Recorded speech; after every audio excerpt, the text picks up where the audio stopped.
welcome. We're honored that you joined us today for this important venue. Allison, thanks for being our moderator today. The Veterans Service Center is here to support the community and make sure our military community and family are strong. How many vets are in the room? Right? You know, we're here to create a venue where our candidates can talk about military and veteran issues, and you have an opportunity to engage them.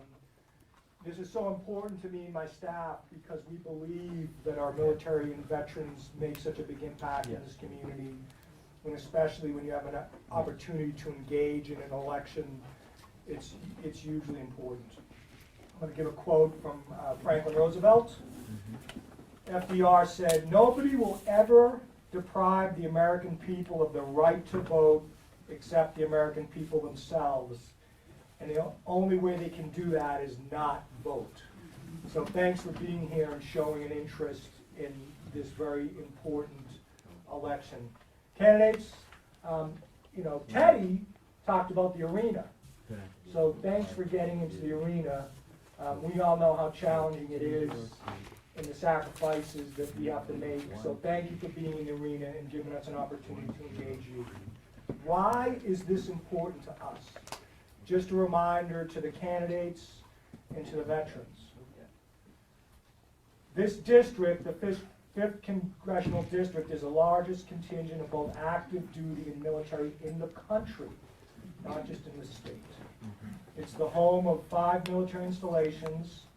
There's more than 38,000 uniformed military, 13,000 DOD, and over 100,000 veterans.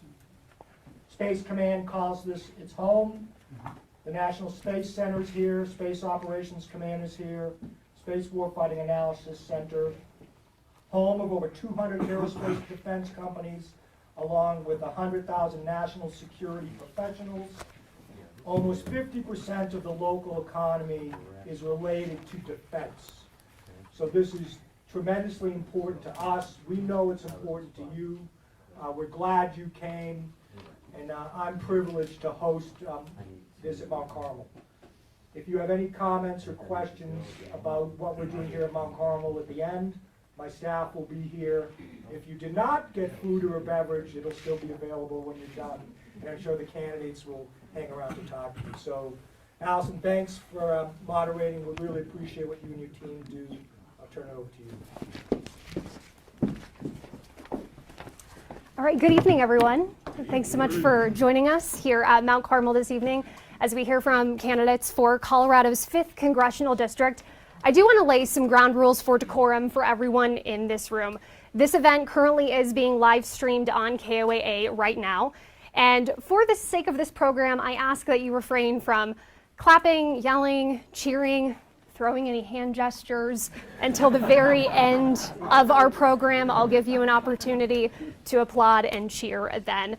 Candidates are on stage tonight in alphabetical order of their last name, and we will rotate who begins with each question. So you guys will each get a chance to start and finish. Most questions, you will have 90 seconds to respond. Paul here in the front row, he's going to lift up a card when you have 30 seconds left and when the 90 seconds is over. If you continue to speak, I'll politely say thank you and we will move on. You will each also have 2 minutes for a closing statement. Rebuttals will be given at my discretion and will likely be 15 to 30 seconds depending on the question. Also, those of you that are in the room with us tonight, you have an opportunity to submit your questions here. John, over here to my right, has a table where you can write down those questions on a card.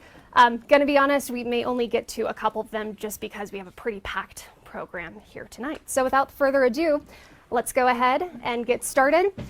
Jeff Crank, I'll have you grab that microphone for me. And I just want to alert everyone in the room, this microphone is just going over our stream. I've spoken with our candidates. They've agreed to speak in their best politician, loud and proud voice for you all tonight, so that way you can hear their answers.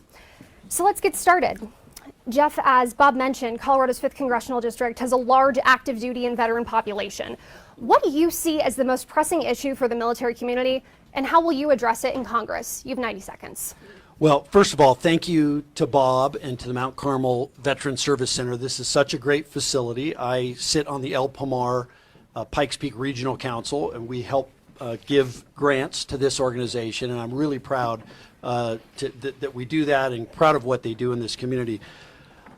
Look, this has been, this community is so interdependent with the United States military. As you mentioned, 5 military installations.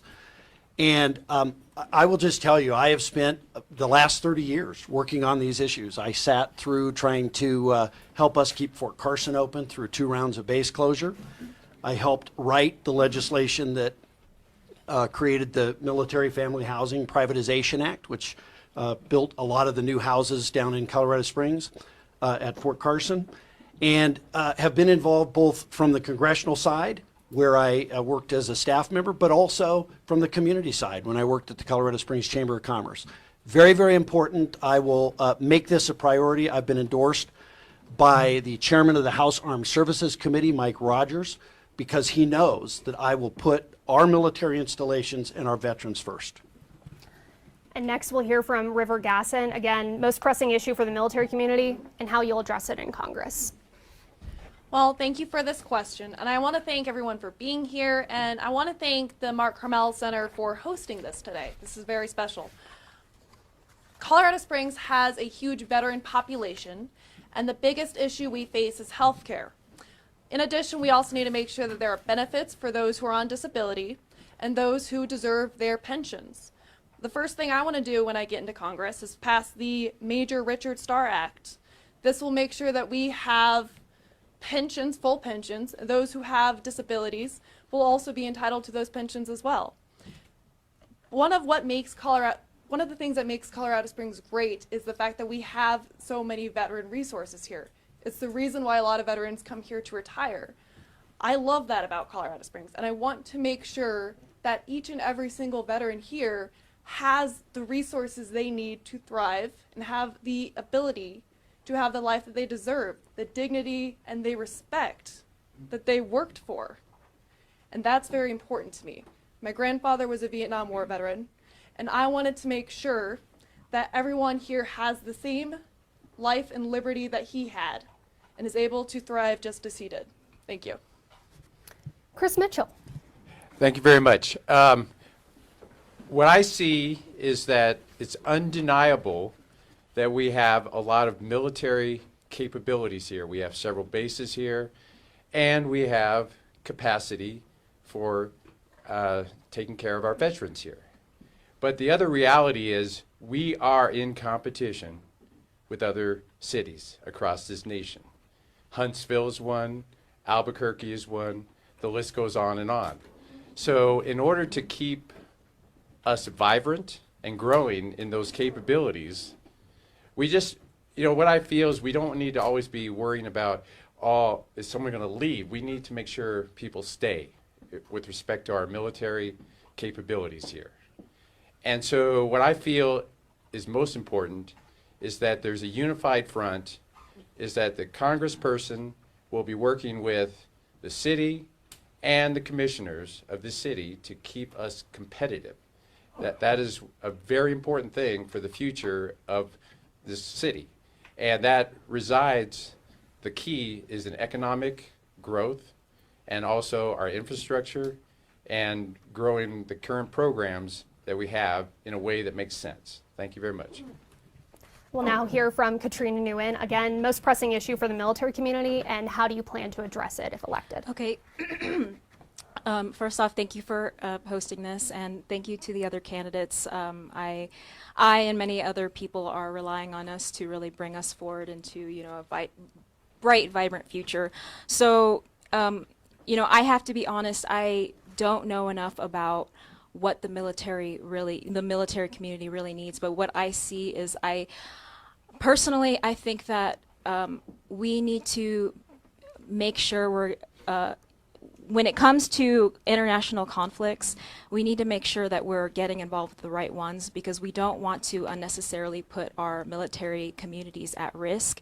And I know that sounds possibly insane, but that's that is what I have heard from not only the military community, but just communities in general. Because right now, it's like the military is being used as a money-making opportunity rather than actually defending our national defense. That is what the military is for. And we're just kind of getting involved with these conflicts, and we're putting our military communities at risk, in my own opinion. And so if I were elected, I really want to make sure that when we do get involved militarily in the world, it's for valid reasons and it is properly defending our interests, And again, I don't have anything wrong with our international allies, but are we just making money, or are we actually defending our interests? So thank you.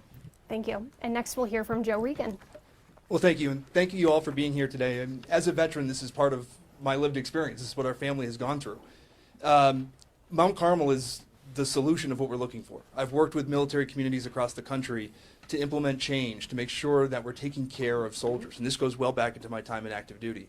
That's our role as a leader, is to take care of those that are serving.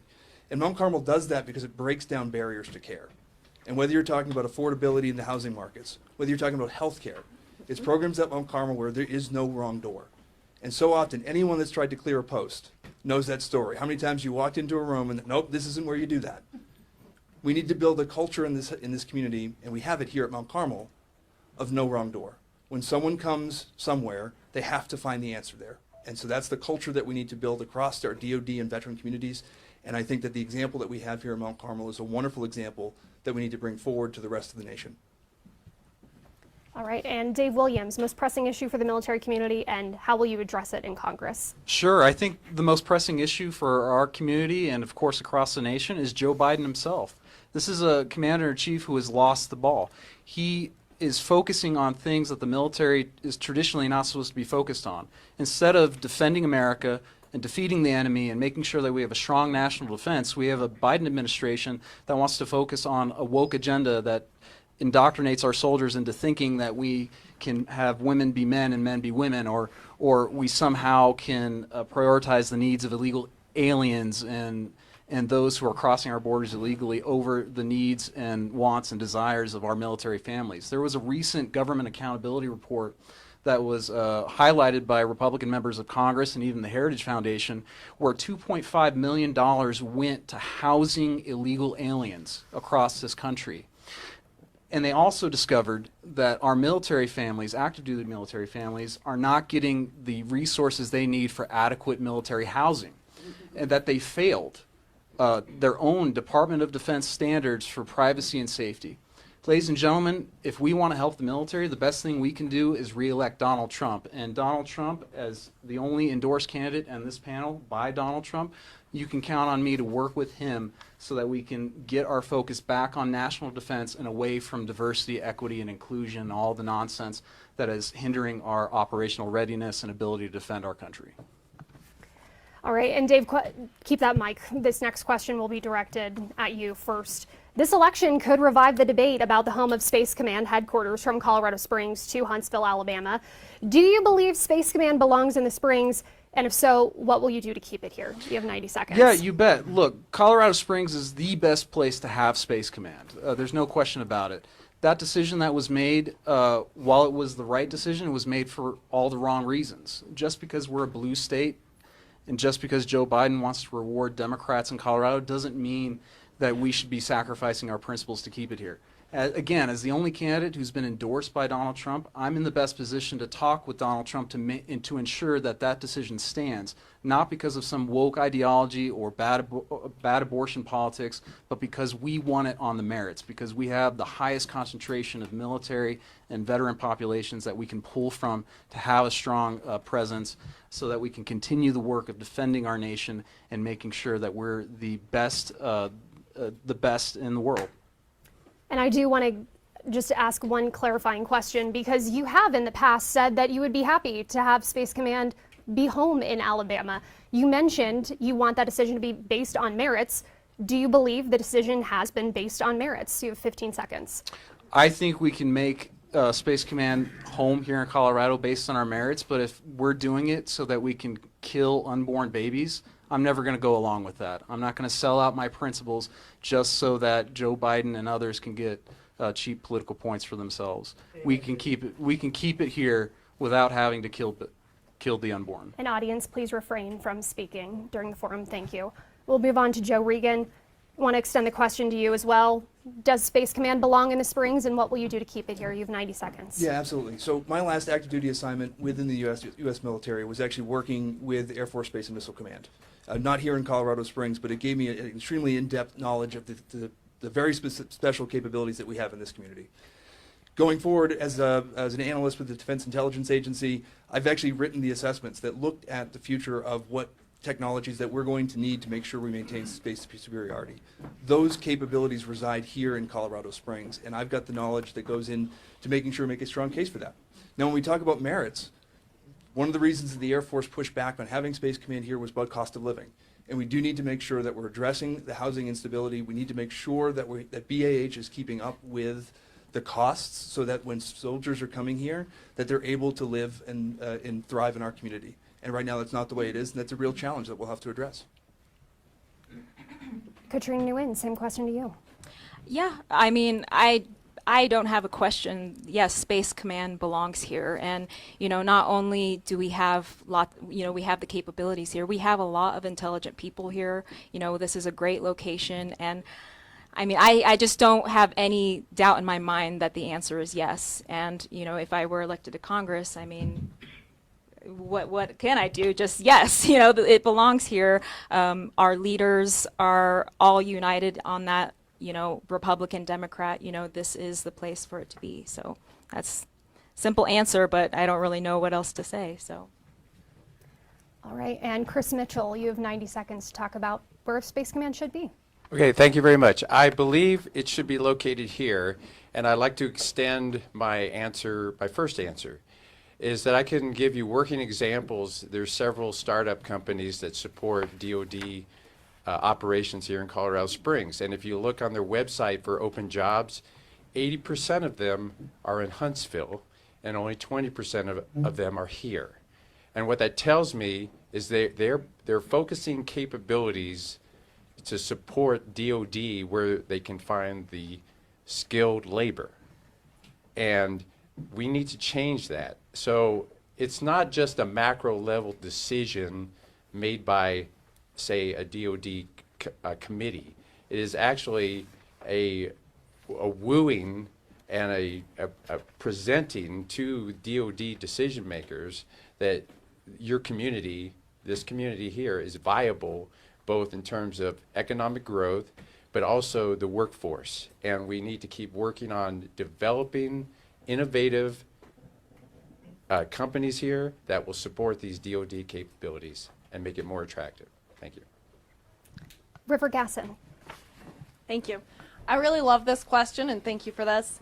I'm really excited about Space Command. I love that it's here in Colorado Springs. We are going to keep it here in Colorado Springs, and when I am on the Committee of Armed Services, I will not roll over. I will make sure that it stays here in Colorado Springs. I want to focus on promoting the international cooperation and advancement and technology that the space movement can have, on ensuring our national security, on space exploration, scientific exploration, and our national security or defense. I want to highlight the benefits of diplomatic engagement and partnership in space relationship. I want to make sure that we have dominance in the space industry, dominance in that theater of operations, and just dominance in space. It's important that we can do things like have the best navigation systems. I actually have experience working at NASA, working on our communication systems, and I know that our nation needs to continue to have the best communication systems possible. It's also critical that we're able to pick up satellite debris. It's critical that we're able to track, oh sorry, is my time up? No, you have 30 seconds. Oh, 30 seconds. It's also critical that we're able to use our satellite technology to track things like migration patterns, to track forest fires. It's important for our environment, it's important for our national security, and it's just so critical for involvement with our other countries and our allies. Space is something that brings us all together. It is something that our nation is able to take a lead in, and I want to continue America's lead in the space industry. Thank you. And Jeff Crank. Well, first of all, Space Command is here for a reason. It was originally chosen to be here for a reason, and there's lots of good reasons why it's here.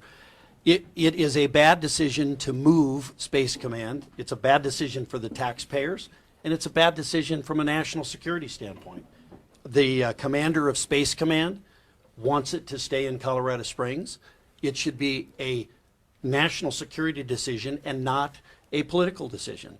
And regardless of who the president is, regardless of who is in Congress, it should be a decision that is made for military reasons, not for political reasons. And so it's incredibly important. To move it somewhere else would delay the building of the headquarters building until the mid-2030s. That seems like when we're chasing the Chinese and we're in a race for military superiority with countries like China and others, that we wouldn't want to delay something for a political reason. That's why we have to do it based on military reasons. And I look forward to working with every member of this congressional delegation, whether they're Democrat or Republican. Senator Hickenlooper, Senator Bennett's staff are here, and I told them before, as soon as I win, even before I win, as soon as I win the primary, I'm going to go meet with them, and I am going to start working with them and with the administration to make sure that it stays here. And I will also go work with President Trump when he wins. And I am going to do everything I can to fight to keep Space Command in Colorado Springs. And for this next question, we will actually begin with River Gasson. So please pass the mic to your left there.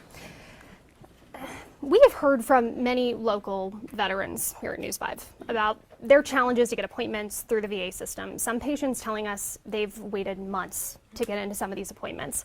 How can Congress best address this backlog in care? You have 90 seconds. Okay. Thank you for this question. It's actually very critical for our community, especially. I have a friend who tried to make an appointment with their primary care provider through the VA yesterday. Their appointment's in August. It does take months. This is a problem. We need to address the waiting times that we face with the VA, and part of that means having someone on the Committee of Veteran Affairs. Part of that means we also need to look at our healthcare system, and if we can have a universal healthcare system or a single-payer healthcare system, then the VA can focus on what is important to veterans, and some of those resources can be allocated away, so that way the VA can only focus on what is important to veterans, and what they don't need to focus on, those individuals can go to outside providers. This will help alleviate some of the wait times. I think it's also important that we make sure that we have the best technology and innovation when it comes to treating PTSD at the VA. Rather that be looking at alternative medications, rather that be looking at virtual reality for treating PTSD. There was research the other day where you can use virtual reality goggles, have full control over your environment, and have a setting where you can really treat PTSD for yourself. I want individuals to have the ability to have full control of themselves. I want people to have the freedom and liberties that they need to have a full and happy life. As someone who has also had to face PTSD myself, I know that it's important just to have language to that, just to know the terminology, just to know what disassociating is.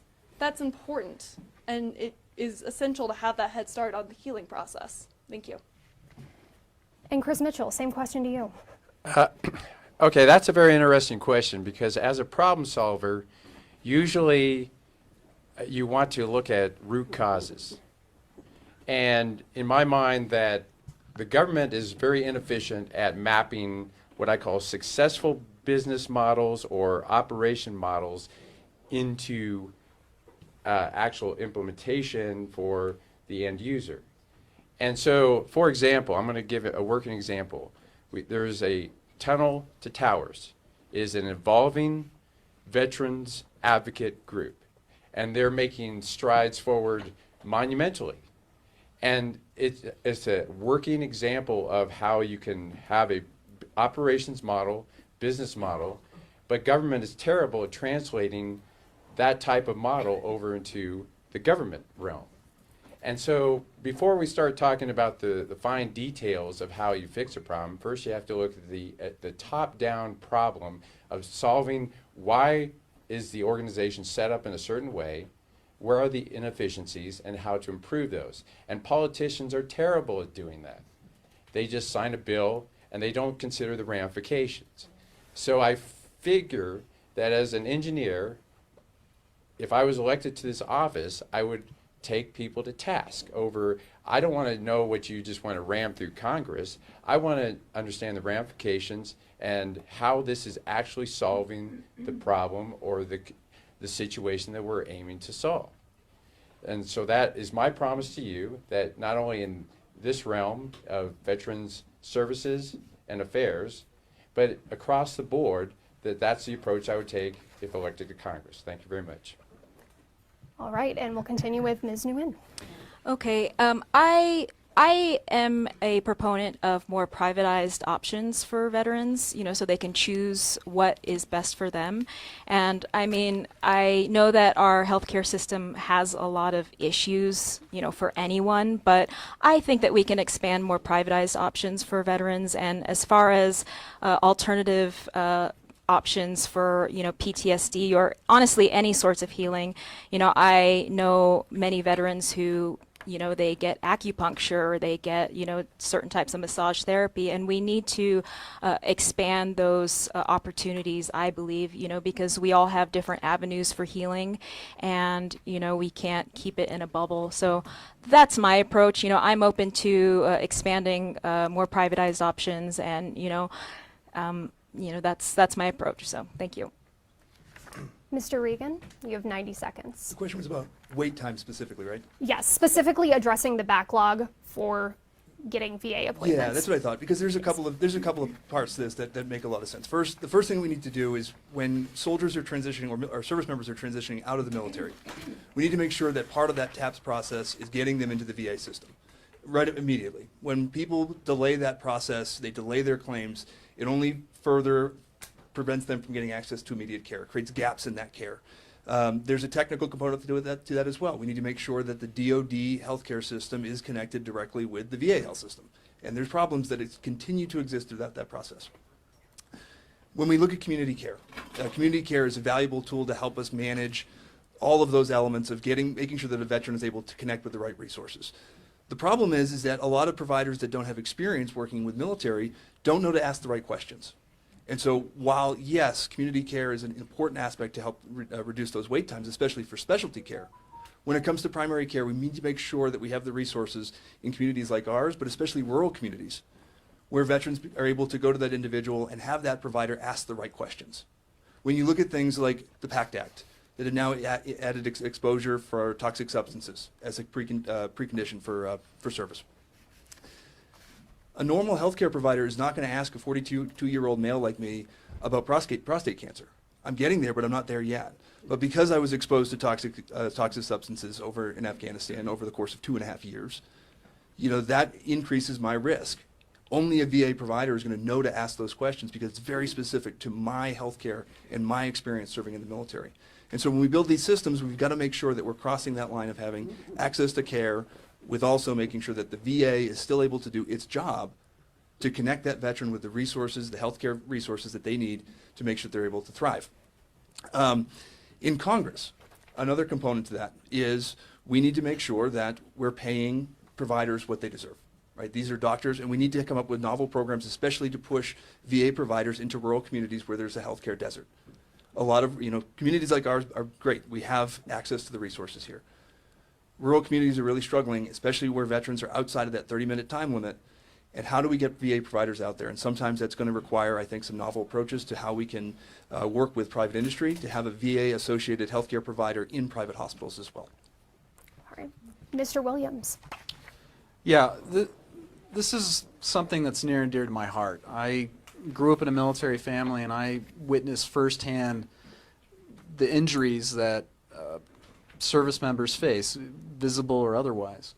My brother, he was a part of the initial invasion in the Iraq War, and he drove convoys, and he did his time. He came back, and he he suffered greatly from the experience that I don't even understand half of. And I've heard some of his stories, and they're heart-wrenching.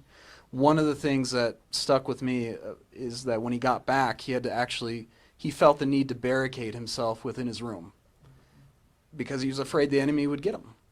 He would drive through red lights because he was afraid that there would be an IED or the enemy would somehow hurt him as he's driving his vehicle based on the experiences that he felt or that he experienced firsthand.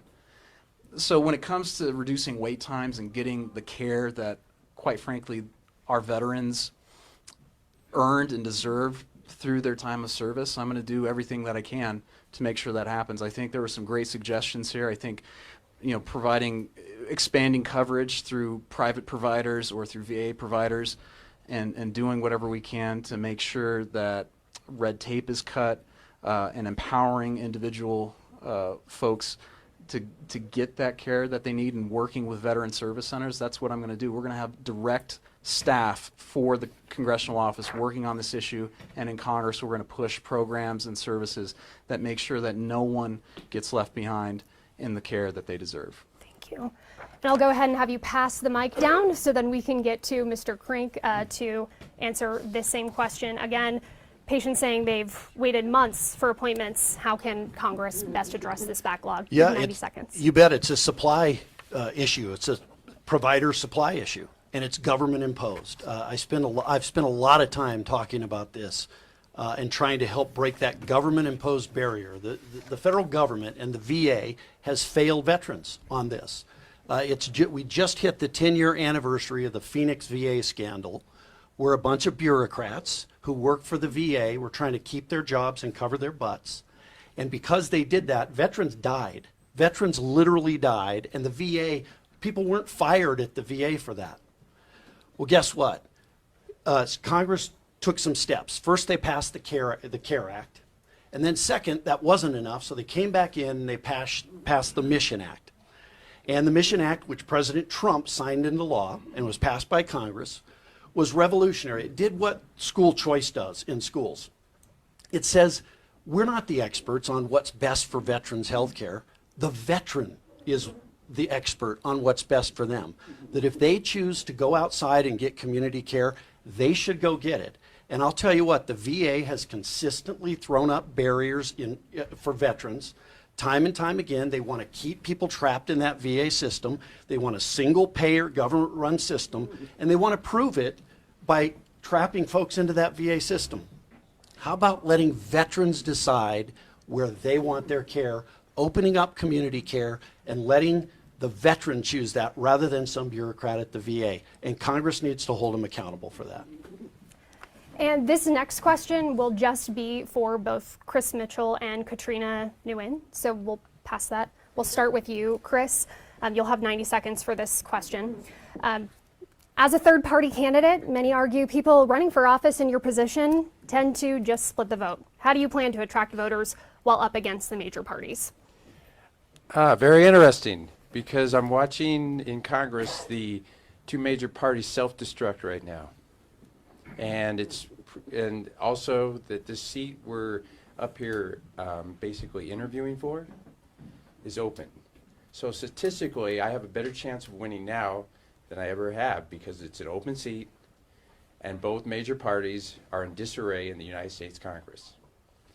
And also in Colorado, we have the highest population of unaffiliateds, which are basically people who have been felt disillusioned by the major parties.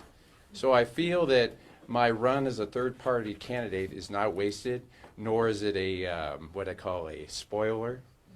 It is actually my passion. It's my duty as a citizen. And the two major parties have, quite honestly, made an inroad for me, because they're not doing their job in the Congress. Neither one. The Republicans nor the Democrats are doing their job right now, currently. That's my answer. All right. And Katrina, same thing to you as an unaffiliated candidate. Thank you. Yeah, we're the rebels in the middle here. Yeah. Well, like Chris said, in our district, we're very unique, actually, even in the country. You know, our as of April 2024, unaffiliated voters are at 50%, Republicans at 30%, Democrats at 17%. People want more options, but they're scared, because, we do, traditionally, historically, third parties and independents, they don't typically get voted in, but it's not impossible. We have independents in federal Senate and House. And, right now is the perfect time to give a third party a chance, because,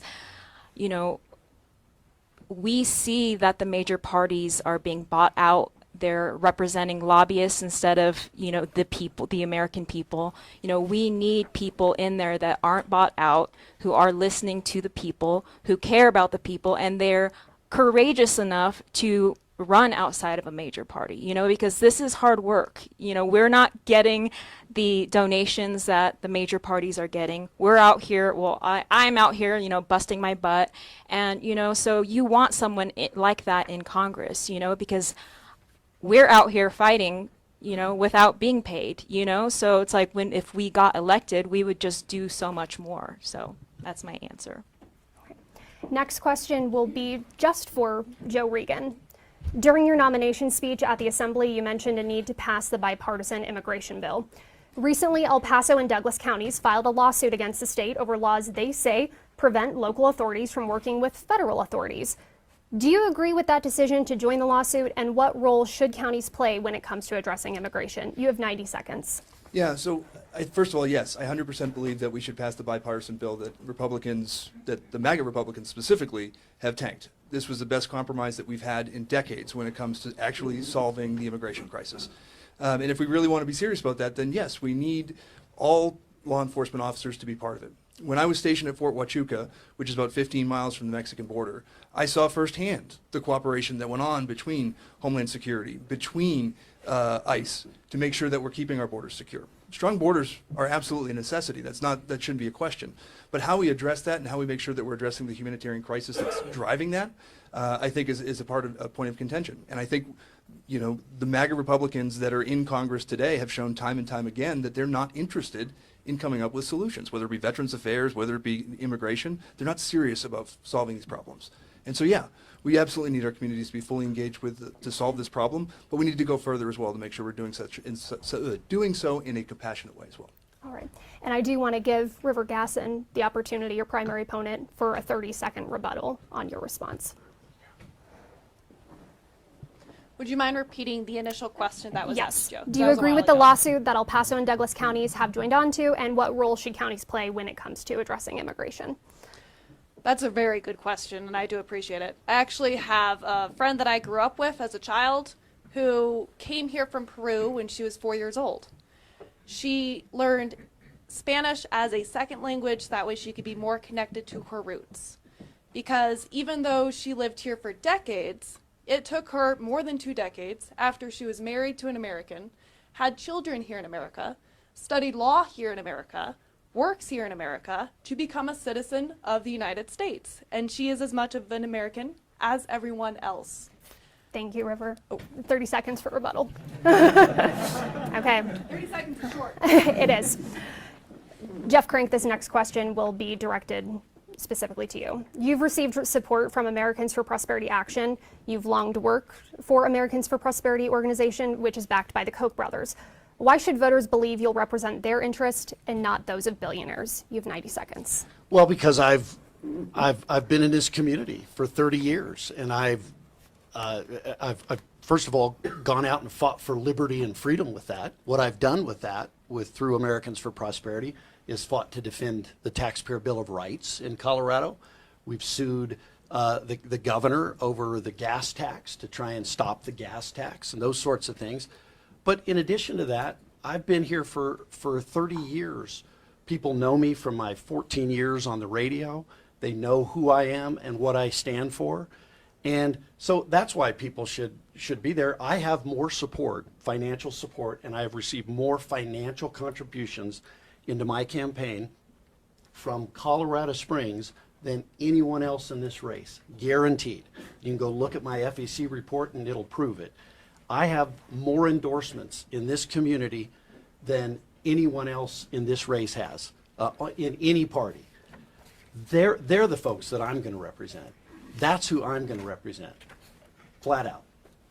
All right, and I will give Mr. Williams 30 seconds for a rebuttal to Mr. Crink's response. This is full of germs.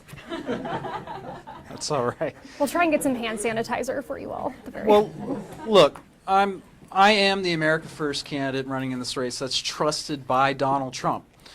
You may not know fully what we're all going to do when we get to Congress, but there's one thing that you should trust, and that's Donald Trump's judgment. When he came in, he knew what he was going to do, and he pushed forward an America First agenda, and quite frankly, I don't think you can trust Americans for Prosperity. They wanted to get rid of him and spent $70 million to try and tank him and put forward Nikki Haley, who has been selling out this country. That's Thank you, the Mr. type Williams. That's your That's time. it. This next question is directed at you. Numerous members of your party have called for your resignation as state party chair as you continue in this race. Why are you remaining in this position, and what response do you have to people who say it's a conflict of interest? You have 90 seconds. It's a false narrative that's being perpetrated by never Trump Republicans that don't want America First congressmen going to Washington and breaking up the status quo. Washington, D.C. is broken.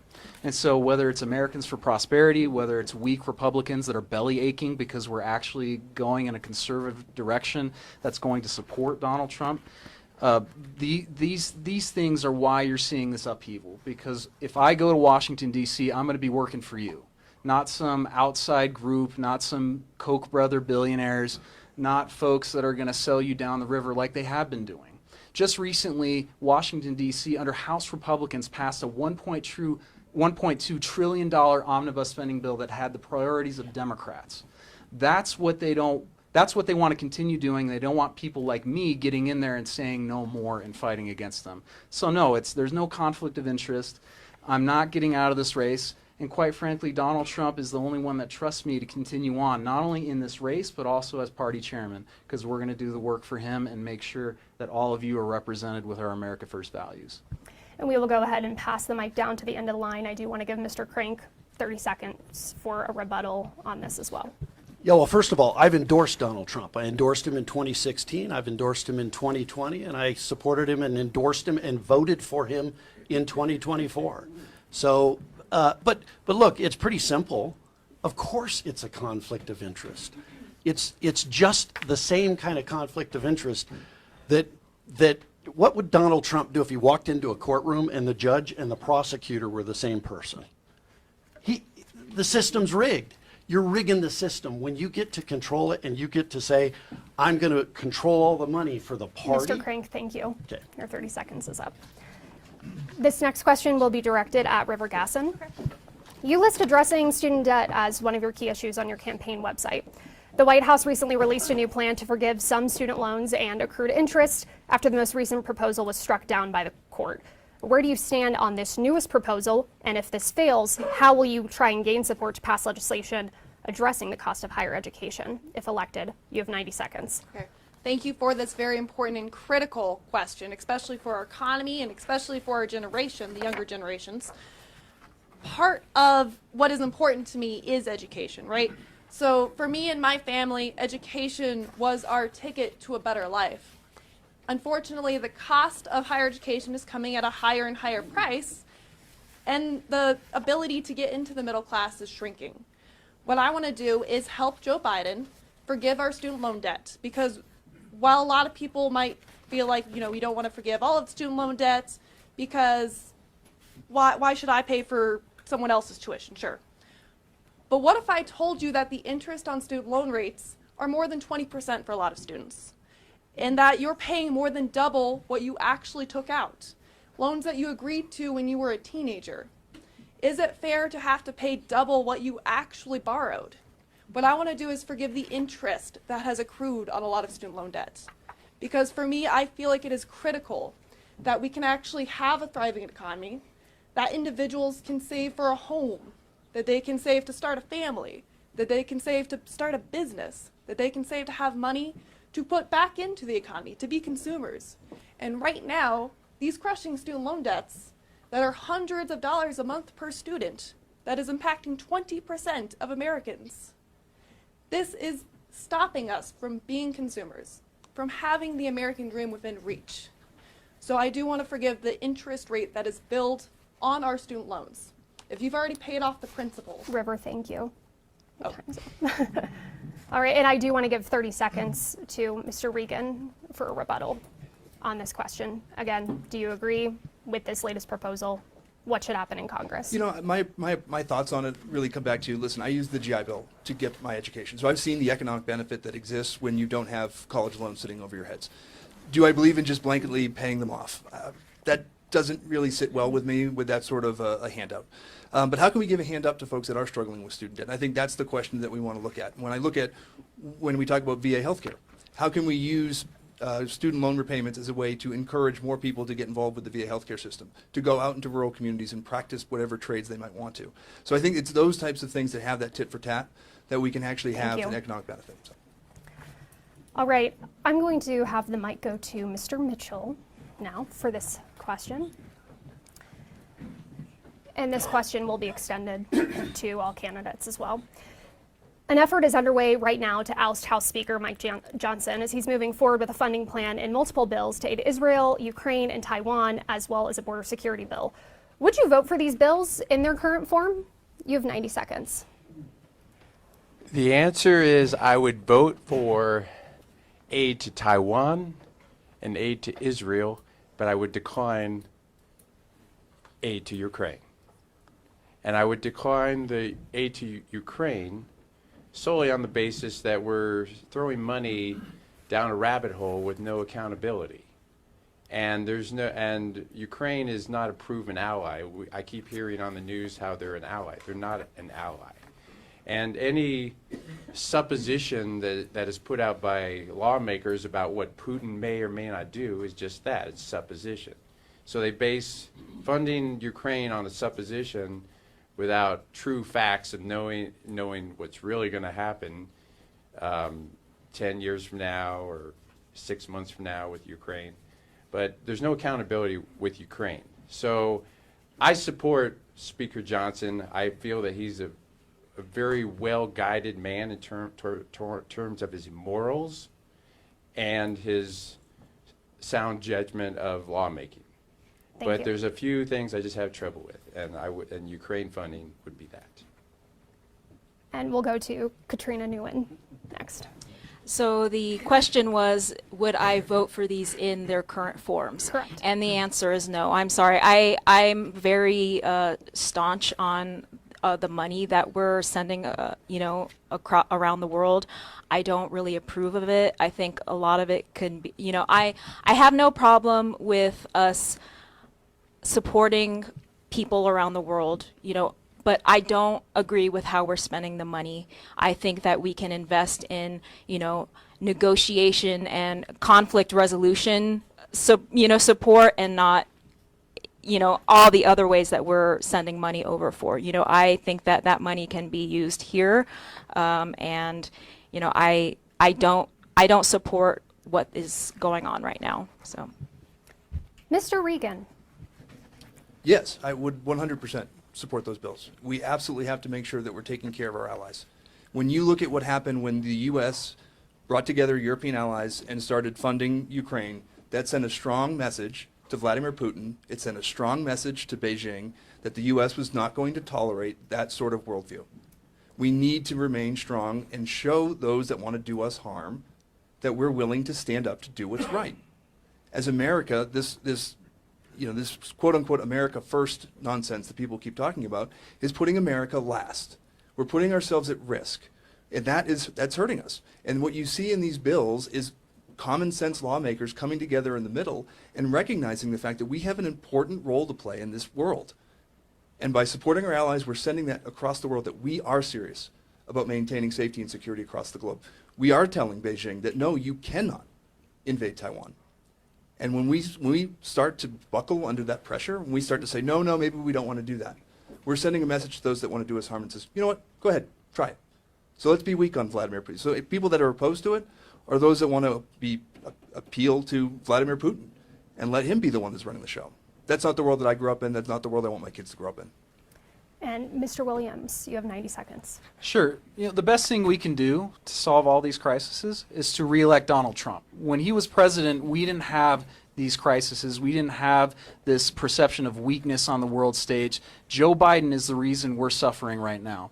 When it comes to supporting Israel, 100%. They have every right to exist, and we should back them up because they're the best ally we have in the Middle East. When it comes to Taiwan, absolutely. There's no way we should be allowing any adversarial country like China to be able to invade them and take them over. But when it comes to Ukraine, absolutely not. I will not support continued funding for Ukraine. They have proven themselves to be corrupt, and don't take my word for it, take the word of the Pentagon. They admitted that billions of dollars have been poorly tracked or lost, and even the Ukrainian government is admitting that their own officials have enriched themselves off the money that we've sent. You want to help the Ukraine? Re-elect Donald Trump. Let's stop doing that, especially when we have our own southern border that we need to protect. The fact that we're trying to protect other people's borders and not do anything on the southern border here is outrageous, and if I go to Congress, I'm going to fight for all of you to make sure we stop this invasion on the southern border and take care of Americans first. All right, and now we will go to Jeff Krink. I should mention you have received Speaker Johnson's endorsement, and these funding bills are also triggering this discussion to oust. Yeah, I have been endorsed by Speaker Johnson. That doesn't mean I'm going to go be a lackey for him. I would vote against this bill. I flat out would vote against it. I support aid to Israel. They need to separate aid to Israel out, and I'll talk more about that in just a second. But I think on Ukraine, we have, with Ukraine, I'm not going to endlessly vote to send money to Ukraine. I do not believe that Vladimir Putin is a good guy. In fact, I know he's not a good guy. He was a KGB agent, and he's trying to reconstitute the Soviet Union. But that doesn't mean that that has to be funded, that the Ukrainian fight has to be funded on the backs of American taxpayers. So I would not support more Ukrainian aid without another audit and without some financial accountability regarding that. And regarding Taiwan, let me tell you, the best thing we can do to defend Taiwan is not have a feckless leader in the White House like Joe Biden.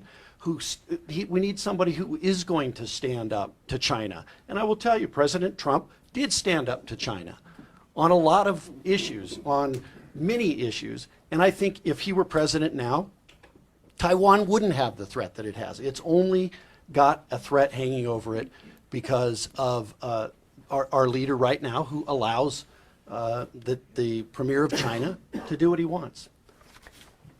And River Gasson. Al, thank you for this question. And I would support these bills. We have a commitment to Ukraine. We have a commitment to protect them because in 1994, with the Non-Proliferation Treaty, which was a trilateral process, we promised Ukraine that we would protect them should Russia invade, since they gave up their nuclear weapons. We made that promise to them. I have a friend who served in Iraq, and he was a translator for some Ukrainian soldiers. And those soldiers told him that they wanted to help America because they knew that this day would come. They knew that Russia would attack them, and they wanted to make sure that because they counted on us, they could count on us, that we could also count on them. So we have an obligation to help them because they've done their part, and we need to do our part. And I'm willing to spend any dollar necessary to prevent World War III, because this war could very easily spill over into NATO territory. And I don't want to lose any American soldiers in Europe. I will spend any dollar necessary to make sure that we don't have to have World War III, to make sure that we don't have to lose people's lives. It shouldn't even be a question. Thank you. And for this next question, we will begin with Ms. Nguyen. So we'll pass the mic to her. According to the El Paso County Coroner's Office, active duty military and veterans made up 25% of deaths by suicide in the county in 2022. How will you work to address mental health care among service members and veterans? You have 90 seconds. Well, it goes back to the question about access to health care. And again, I think that if we expand options to expand healthcare options so that veterans can choose the care that they want and that is best for them, honestly, I think that's the best route, personally speaking. I mean, I guess that's the bottom line, really, just expanding options to get the care that they need. And, you know, we have mental health is a growing industry or field, and there's lots of really interesting technologies and methods that are out there, and we just need to allow veterans to, have access to them. So. All right, I'll pose the same question to Mr. Regan. How many of you have 988 saved in your phones? 988 is the suicide prevention hotline. Now, if you ever heard me talk before, when I was with Wreaths Across America, I led a series of initiatives to help destigmatize talking about mental health. When I got back from my first tour in Afghanistan, part of the redeployment process was to sit down with a mental health practitioner. And he asked me, tell me about the worst thing you saw during that deployment. And I went on to describe a suicide bombing attack that wounded pretty much my entire platoon. 30 people walked into that room that day and told him that they were okay. They weren't okay. I've lost more soldiers to suicide than I did to combat. And I've made it my passion to make sure that we're destigmatizing that. We've put a lot of investment into crisis intervention. Programs like the Suicide Prevention Hotline are important. But that challenge starts way back. We need to make sure that we're talking about mental health care. We need to make sure that in the workplace, people are attuned to those types of issues. We need to make sure that the VA is reducing as many barriers as possible so that regardless of your status, that you have access to mental health care within the VA. These are things that are really important, but it starts with that conversation. None of us should ever be afraid to ask a veteran if they're thinking of hurting themselves. It's okay to have these conversations. We have to have them openly and publicly. Mr. Williams, you have 90 seconds. Yeah, just to expand upon what we were talking about earlier, I think one of the biggest problems we face is that our government, for whatever reason, is not keeping its promises to veterans, right? There's always more that we should be able to do, but we don't, whether that's because of endless red tape, incompetent bureaucrats, not empowering veterans to get the care that they need by expanding coverage and access to providers, privately or otherwise. These are things that we need to work on. We're going to have if I win, we're going to have a dedicated staff member that's going to help our veteran population, and not just a staff member, but staff, so that we can take care of this community, number one. Number two, we're going to work on policies that not only honor your time of service, but also make sure that as you transition from active duty military into the civilian life, that you are getting the critical care that you need, because I don't want anyone to suffer what my brother had to suffer. He suffered greatly mentally, and he's just now getting to a better point. If we're going to succeed, we all need to understand that our veterans deserve more than they're getting, and it's incumbent upon us to do whatever we can to remove those barriers that they're facing, and to let them know that we are here to help you no matter what, because you have earned our care and our support. And we will now move the mic down to Jeff Krink as we continue to discuss this issue of active duty and veteran suicide. You have 90 seconds. Well, it's a tragedy, what we're seeing in our community and across the nation. And of course, we've got veterans who are committing suicide, who are dying in the streets, who are homeless, living out on the street, while we have illegal aliens flooding across our border. I mean, and they're getting provided for. In fact, I'd argue if you're better off today than you were 4 years ago, you're probably an illegal alien. Now, I would say this. Again, this is a question of access. This is a question of a government deciding that it's going to control the process and it's going to control health care. Why not do what we would do with veterans health care, do what we do with educational choice and educational empowerment? Tell a veteran, here you go get your mental health care wherever you choose to go get it. You don't have to get it at a VA facility. You can get it wherever you want. You can go to a VA facility if you want, and we'll welcome you there. But that will do a couple of things. One, it empowers them and it makes it their choice. And two, it increases the number of providers that are out there. And three, it drives down the cost because you have more people that are able to provide the service and more competition. But for whatever reason, our government decides we've got to continue to try and make the decision for veterans. Veterans are, if they were smart enough to go down and sign up and defend our country, they're smart enough to figure out their own health care and what's best for them. And now River Gasson. Thank you. As with a lot of the other questions, this question is absolutely critical for our community. Mental health care is important, and I want to make sure that we can expand mental health care to everyone, especially our veterans. Because if you served our nation, you should have the respect and dignity you deserve when you come home. And that means the best mental health care that we can offer as the richest country in the world. If that means alternative medications, I want to expand that. If there's a chance that medication can save your life, if it's controversial, but if research is showing that it can work, let's try it. Why should we set aside human life? Why should we make it secondary? When more people are dying coming back than are serving overseas, why are we so skeptical when it comes to like psilocybin research or cannabis research for treating PTSD? I want to make sure that we, the richest country in the world, have access to the best medication that we can offer our men and women who served for our nation. I think it's the least we can do. Thank you. And finally, for this question, we have Chris Mitchell. You have 90 seconds. Thank you. Just want to let you know that last time I was here, I met this gentleman, Tim Brown, outside, and he was sitting in his truck, and we had a little conversation about rodeos, things I like, and stuff like that. So I just had a conversation with him on my way out of here.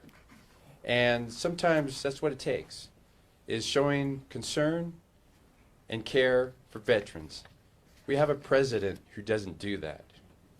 When our troops come back home in coffins, he's checking his watch.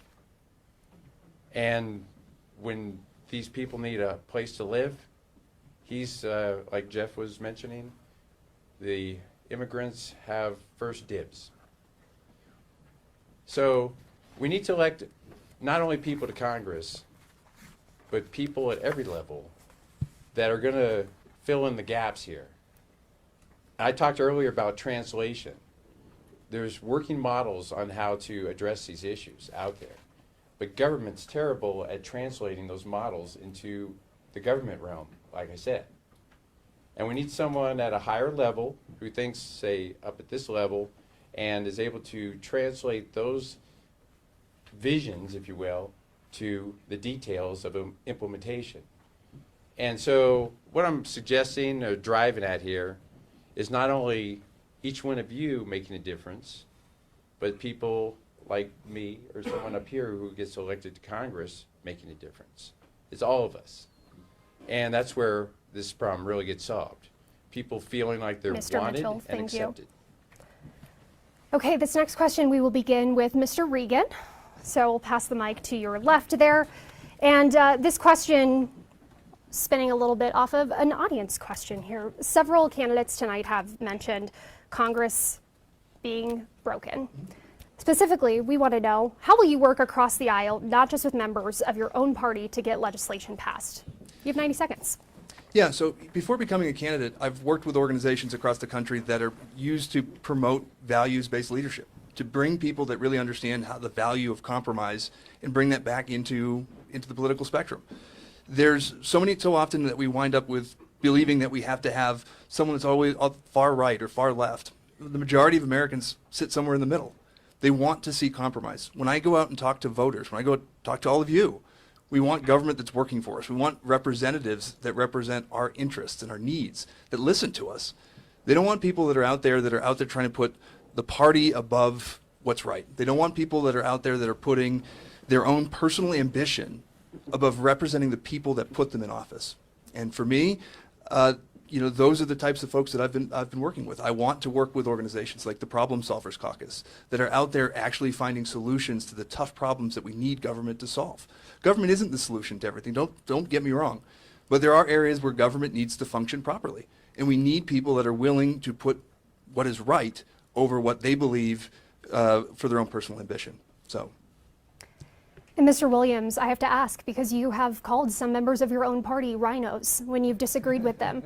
How will you work with your own party and across the aisle to get legislation passed. You have 90 seconds. If anyone wants to work with President Trump and the America First agenda and push that forward, I'm happy to work with them. In fact, when I was in the legislature, we were able to pass many meaningful legislation, many pieces of legislation that both sides of the aisle voted for. I worked with Senator Bob Gardner to pass the Protecting Homeowners and Deployed Military Act. That cracked down on criminal squatters that were taking over homes of service members who were deployed overseas, or supporting in-state tuition for military folks who come here and wanted to continue their education in community colleges.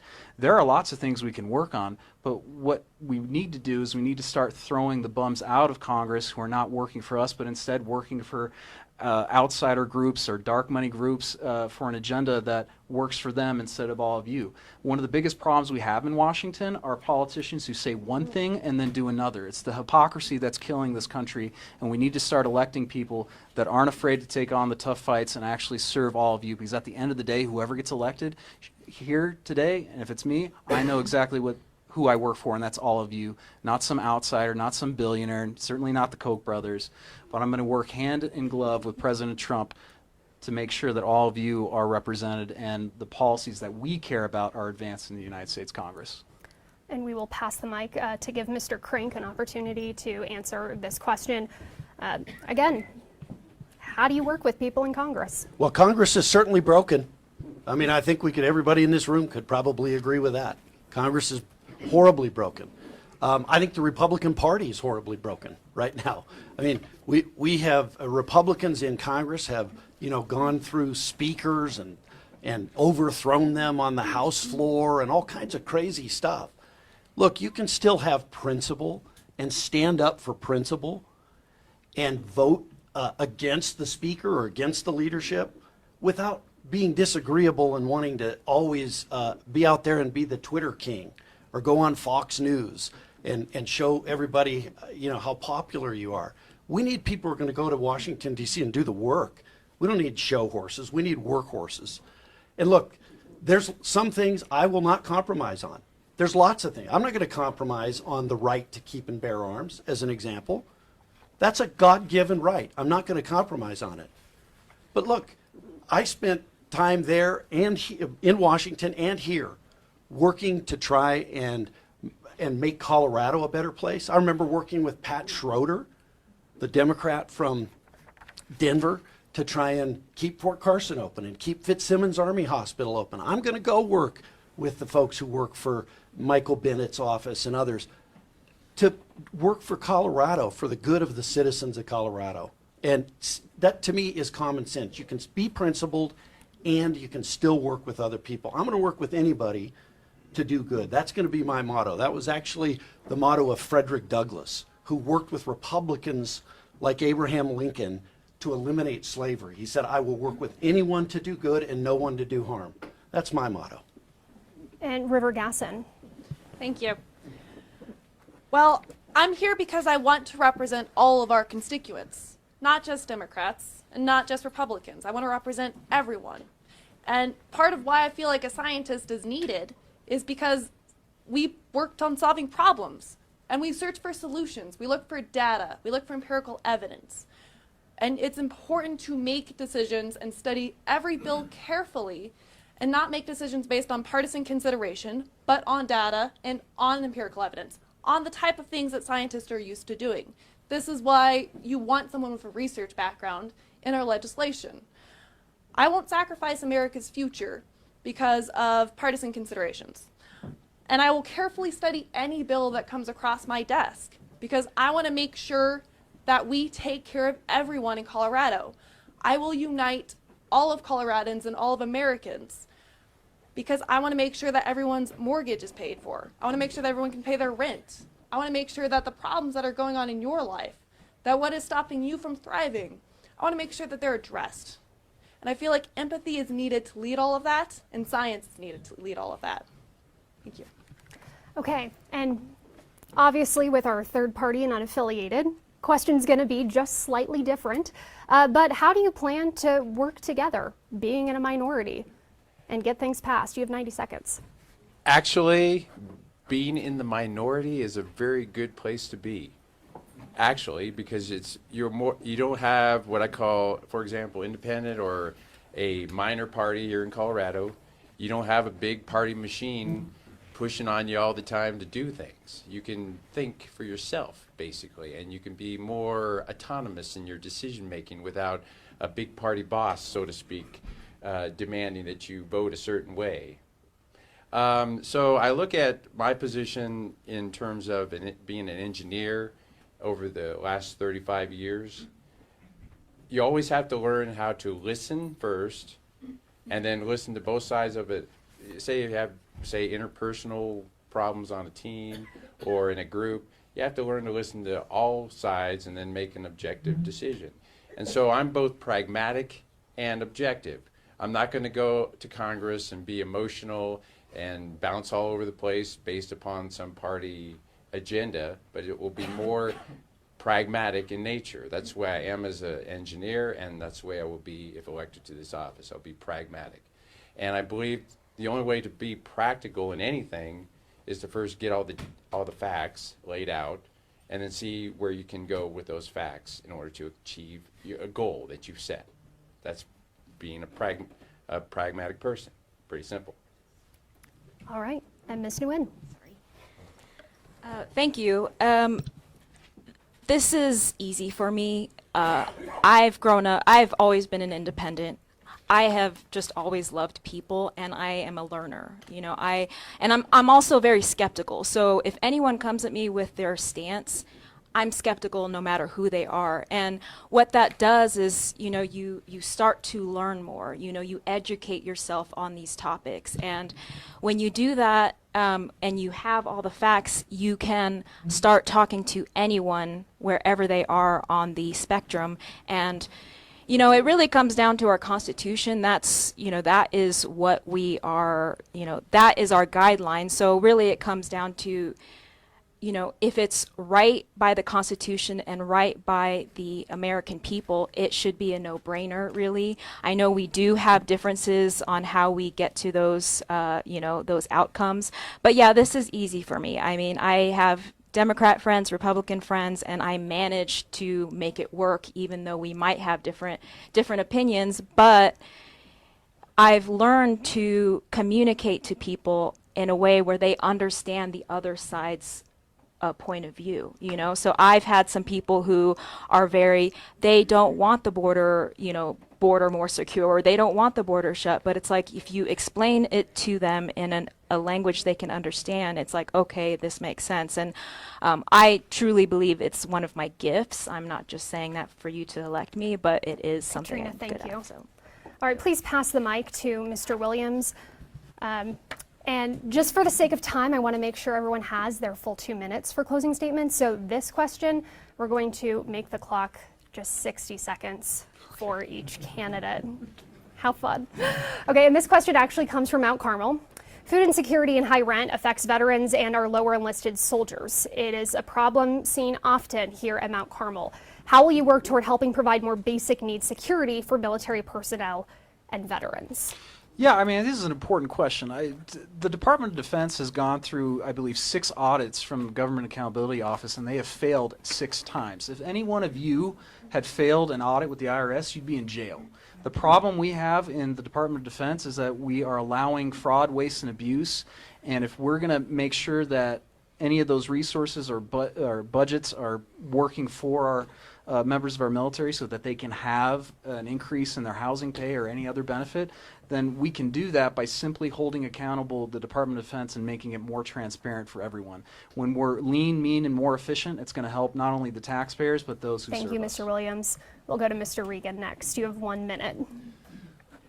Well, when you look at rising costs here in our own community, we need to make sure that BAH is keeping up with that cost of living adjustment. We need to make sure that when military families come here, that they have the resources that they need. One thing we haven't talked at all about is when a military family comes here, it's not just the service member.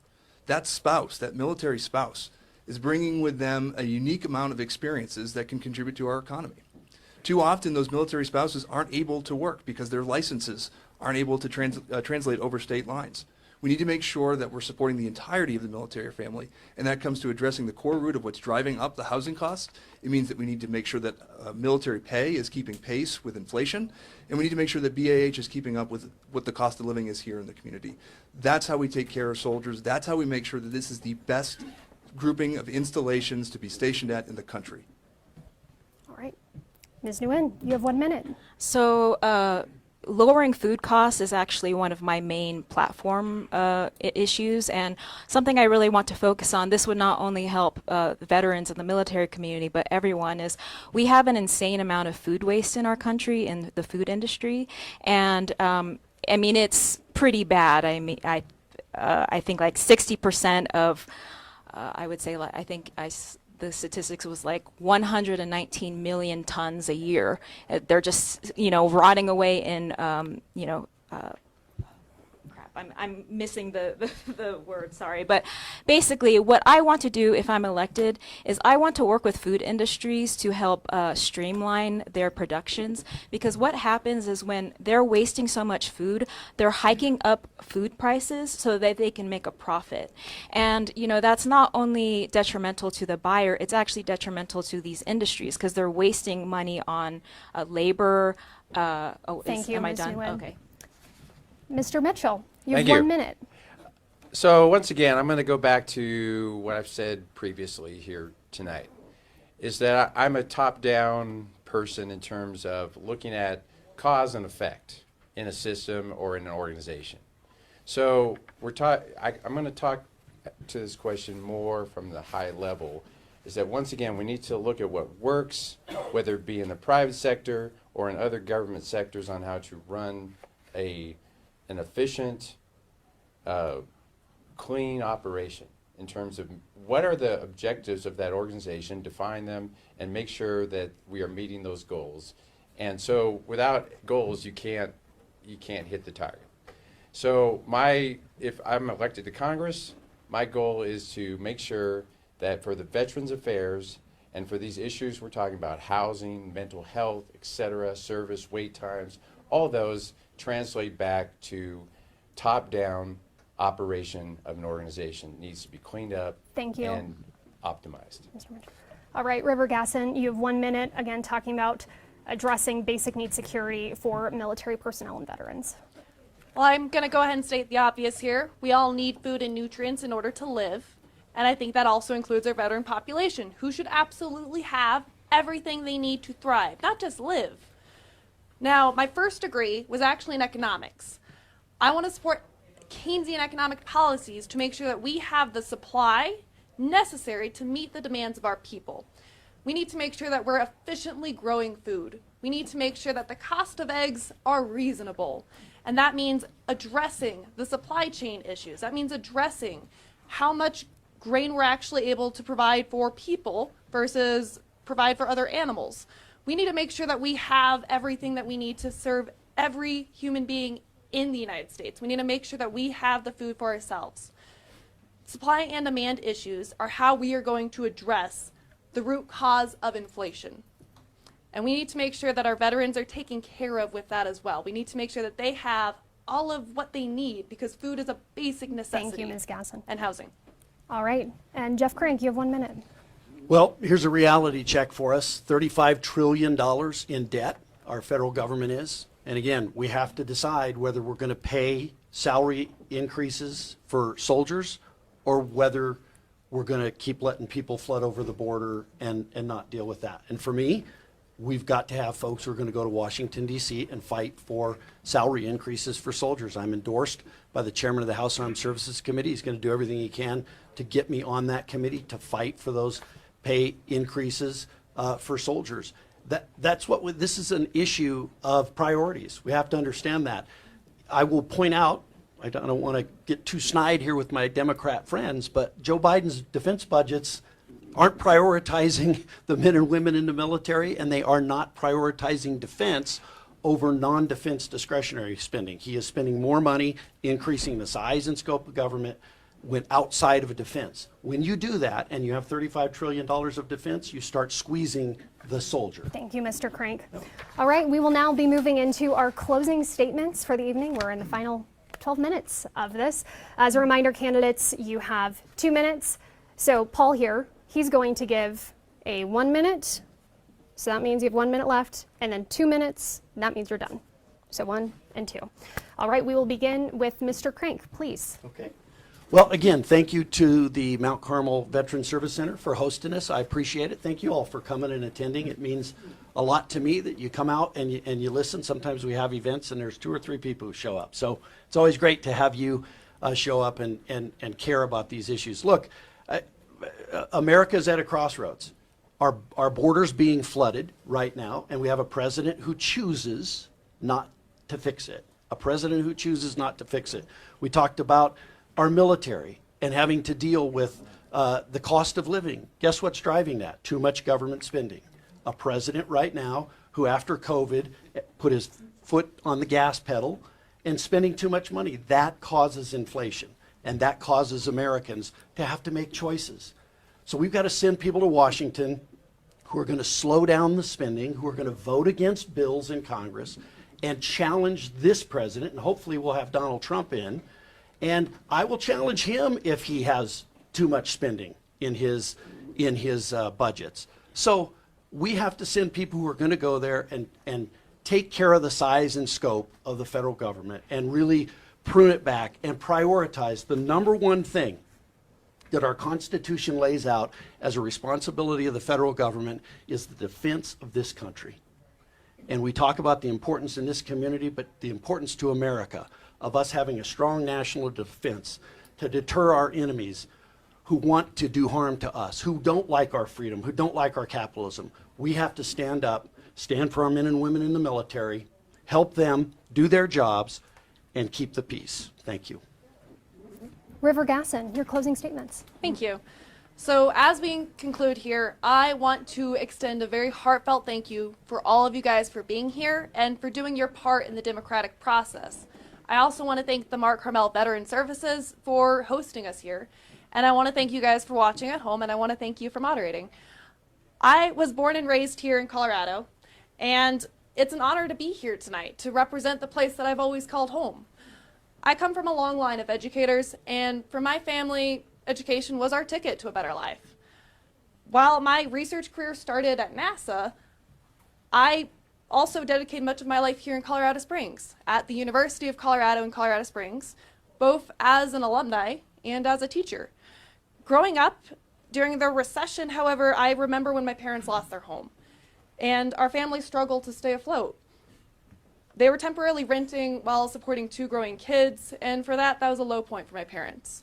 I watched as they struggled to get out of all that, and our ticket to the middle class is shrinking. The path to the American middle class is shrinking. The idea of homeownership and starting a family is becoming increasingly out of reach. And so what we experienced during the recession is now a reality for much of our generation. My education was a fundamental part of me, but the cost of that is higher and higher, and it's becoming more and more difficult to obtain. This is all in addition to the climate crisis, and I think this goes without saying, but if we don't address the climate crisis, nothing else really matters, because it's the planet.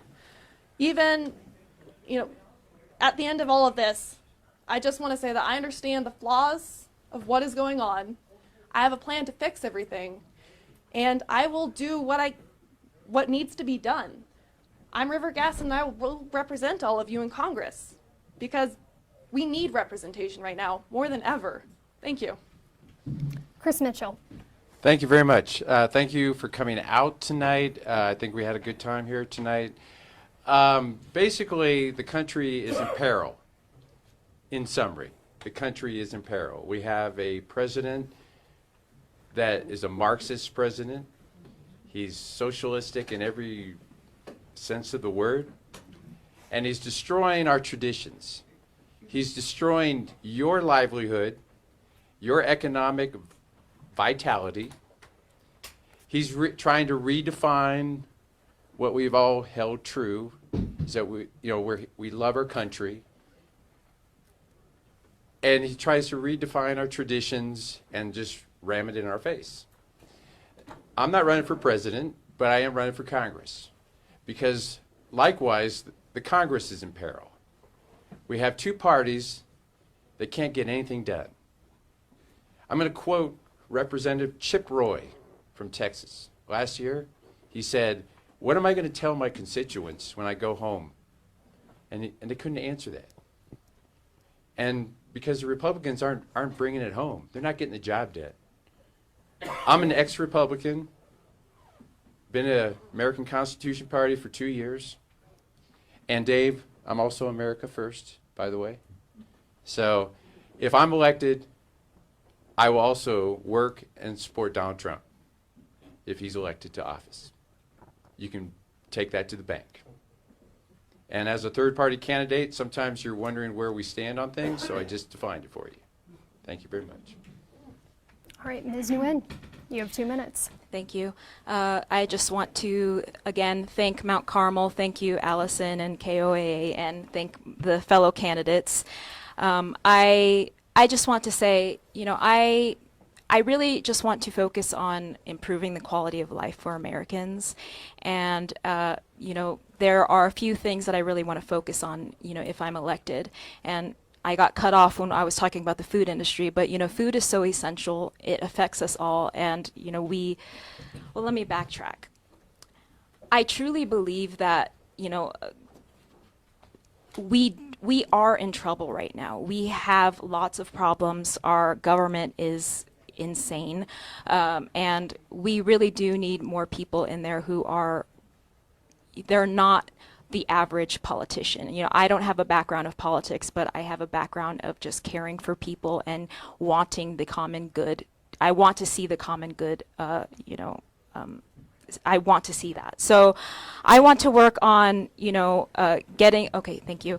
I want to work on lowering the cost of food, getting food more accessible, making the quality of food better. So, and then I want to work on our plastic pollution crisis, which it's rampant right now. You know, it's, I always say this, but, you know, the standard menstrual pad, I don't know if many of you know this, but it takes 500 years to decompose.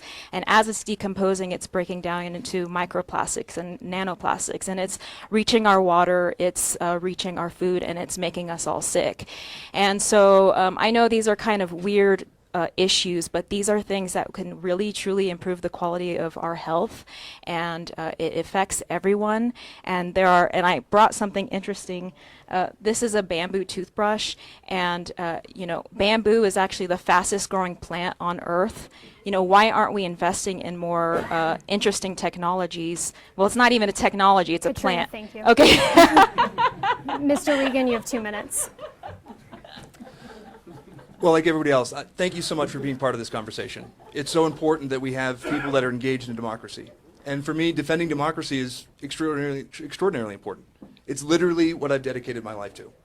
I chose to enter the military and serve our country in uniform. My wife chose to enter the military and serve our country. We've spent the best years of our lives overseas defending the very freedoms that we're talking about here. For us, all this talk about war, about Ukraine, this isn't conceptual for people like me. This is a reality that I've lived through. I've led our men and women in combat. And we all have a choice to make. I think we've been deceived into believing that we are more divided than we are. We have politicians on the right and on the left that want us to think it's their way or the highway. And that's not true. When you look around this room, I see people that are committed to supporting democracy, people that are supporting the values that each and every one of us grew up for. I'm in this race because I want to leave a better country for my kids than I grew up in. We came here to talk about veterans issues. And you talk about standing up for things. The PACT Act, one of the largest expansions of health care benefits for veterans since really the passage of the GI Bill in the 1940s.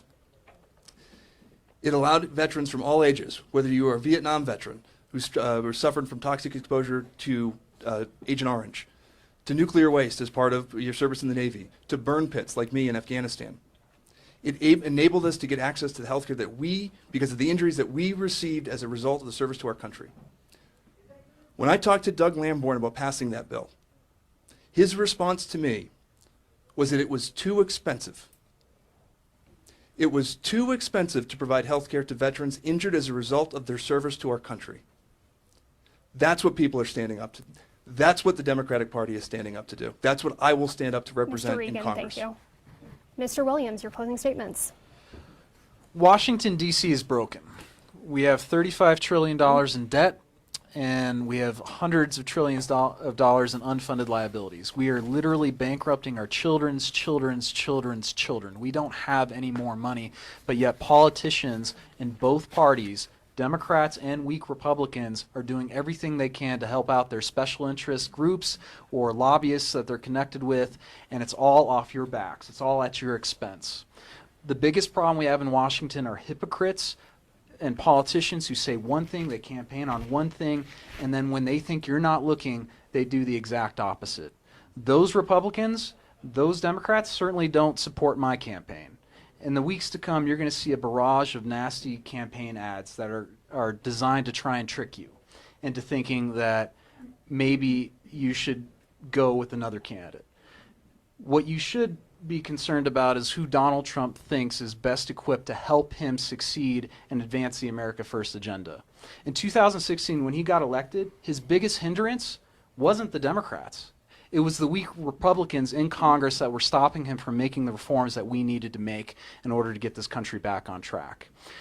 I'll guarantee you this, I'm not bought and paid for, I'm not a part of the cabal in Washington, I don't have puppet masters aligned with either George Soros or Americans for Prosperity, who, by the way, wanted to get rid of Donald Trump. I'm working for you. You can count on me to be a fighter like Jim Jordan and Donald Trump, because our country is at risk, and if we don't turn this around, we're not going to have a country left. We're going to fight the border, we're going to fight the illegal immigration, secure the border, fight the radical Democrats, and make America great again. Thank you for the time here. Thank you for the discussion. I'm going to hang out. Visit my website at daveforcolorado.com. That's daveforcolorado.com. And if you want to give me a personal call anytime, my phone number is 719-321-6363. I look forward to serving you and helping Donald Trump get this country back on track. Thank you so much. All right. And that concludes our forum for tonight. Thank you all for being a respectful audience. Special thank you to John from the Gazette, Mount Carmel for hosting this forum. You may now applaud. Good night.